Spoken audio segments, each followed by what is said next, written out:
شبن قدر وہ رات جو 1000 مہینوں سے بہتر ہے۔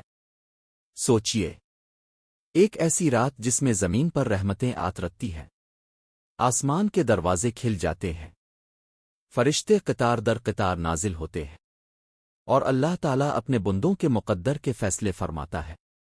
یہ کوئی عام رات نہیں، یہ شبن قدر ہے، وہ بابرکت رات جسے پانے والا گویا پوری زندگی کی نیکی پا لیتا ہے۔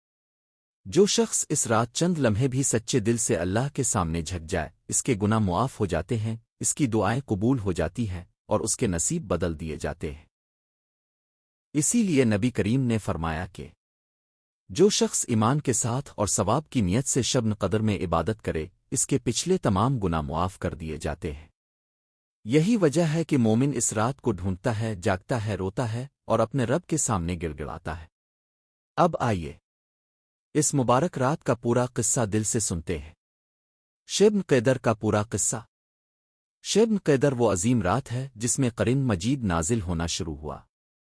یہ وہ رات تھی جب اللہ تعالیٰ نے انسانیت کو ہدایت کا سب سے بڑا تحفہ عطا فرمایا۔ قرآن پاک میں اللہ تعالیٰ فرماتا ہے، بے شک ہم نے اس قرآن کو شبن قدر میں نازل کیا، اور تم کیا جانو کہ شبن قدر کیا ہے؟ شبن قدر 1000 مہینوں سے بہتر ہے۔ جب نبی کریم کو پہلی وحی غار ہرا میں ملی، وہ لمحہ دراصل شبن قدر کا ہی تھا۔ اسی رات سے دنیا کی تاریخ بدل گئی، اندھیروں میں روشنی پھیل گئی، اور انسان کو اس کے رب کا راستہ مل گیا۔ 1000 مہینوں سے بہتر کیوں؟ 1000 مہینے یعنی تقریباً 83 سال۔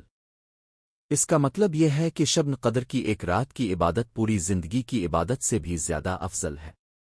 جو شخص اس رات نماز پڑھے، قرآن کی تلاوت کرے، اللہ سے معافی مانگے، دل سے دعا کرے، تو اللہ تعالیٰ اس کے اعمال کو کئی گنا بڑھا دیتا ہے۔ فرشتوں کا نزول۔ شبن قدر میں ایک عجیب منظر ہوتا ہے۔ آسمان سے زمین تک فرشتے آترتی ہیں، یہاں تک کہ زمین تنگ ہو جاتی ہے۔ حضرت جبرائیل علیہ السلام بھی اللہ کے حکم سے نازل ہوتے ہیں۔ یہ فرشتے ہر اس بندے کے لیے دعا کرتے ہیں جو عبادت میں مشغول ہو، جو اللہ کو یاد کر رہا ہو، اور جو سچے دل سے توبہ کر رہا ہو۔ یہ رات سلامتی کی رات ہے، نہ اس میں کوئی آفت ہوتی ہے، نہ کوئی برائی۔ یہ رات فجر تک سراسر امن اور رحمت ہوتی ہے۔ تقدیر کے فیصلے۔ شبن قدر کو اللہ التقدیر بھی کہا جاتا ہے، یعنی تقدیر کی رات۔ اسی رات اللہ تعالی زندگی اور موت کے فیصلے، رزق کے دروازے، عزت و ذلت، کامیابی اور آزمائش، سب کچھ لکھ دیتا ہے۔ اسی لیے اہل ایمان اس رات دل سے دعا کرتے ہیں، اللہ اگر میرا نام گناہگاروں میں ہے تو اسے نیکوں میں لکھ دے، اور اگر محروموں میں ہے تو اسے قبول ہونے والوں میں شامل فرما۔ شبن قدر کب ہوتی ہے؟ نبی کریم نے فرمایا کہ شبن قدر کو رمضان کے آخری عشرے کی راتوں میں تلاش کرو، یعنی 21، 23، 25، 27، 29۔ اکثر علماء کے نزدیک 27 اورات میں شبن قدر ہونے کا زیادہ امکان ہے، مگر اصل حکمت یہی ہے کہ بندہ آخری عشرے کی ہر رات عبادت کرے۔ ہمیں اس رات کیا مانگنا چاہیے؟ حضرت عائشہ نے پوچھا، رسول اللہ، اگر مجھے شبن قدر مل جائے تو میں کیا دعا مانگوں؟ آپ نے فرمایا،